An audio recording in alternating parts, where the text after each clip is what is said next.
इस क्वेश्चन में reaction given है RCl plus NaOH converted into ROH plus, ये रिएक्शन हमको क्वेश्चन में प्रोवाइडेड है। साथ साथ हमसे ये पूछा गया है इस क्वेश्चन के अंदर कि एक रेट एक्सप्रेशन हमको प्रोवाइड किया गया और कुछ स्टेटमेंट्स गिवन है। तो सबसे पहले हम लोग रेट एक्सप्रेशन लिख लेते हैं, R equals to K1 into RCl, ये गिवन है। और कुछ स्टेटमेंट्स हैं, अब उनको स्टेटमेंट्स वाइज हम लोगों को चेक करना पड़ेगा। फर्स्ट स्टेटमेंट कह रहा है doubled on doubling the concentration of NaOH, मतलब ये जो रेट है वो NaOH के कंसंट्रेशन को डबल करने पर डबल हो जाता है। जैसा कि आप रेट इक्वेशन में देख रहे हैं जो हमको गिवन है, उसमें NaOH प्रोवाइडेड नहीं है।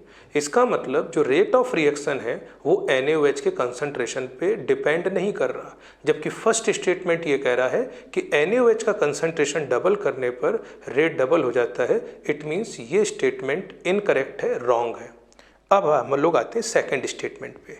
सेकंड स्टेटमेंट ये कह रहा है RCl का कंसंट्रेशन हाफ करने पर रेट हाफ हो जाता है। बिल्कुल चेक कर लेते हैं। तो यदि सेकंड स्टेटमेंट को चेक किया जाए तो मैंने नया रेट मान लिया R dash K1 into RCl by 2, क्योंकि क्वेश्चन में RCl का कंसंट्रेशन हाफ करने को बोला गया है, तो हाफ को बाहर ले आए तो ये हो जाएगा K1 into RCl। This entire expression में बी रिप्लेस्ड बाई R, तो 1/2 इंटू R। तो हम कह सकते हैं कि जो नया रेट अब आएगा वो प्रीवियस रेट का हाफ होगा। It means statement number 2 correct है।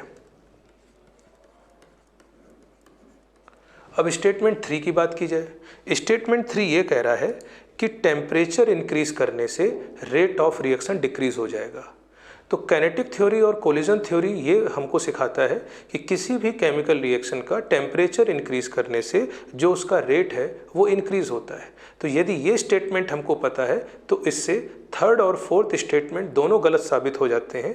इट मीन्स चारों स्टेटमेंट में से यदि करेक्ट स्टेटमेंट की मैं बात करूं तो सेकंड स्टेटमेंट करेक्ट है।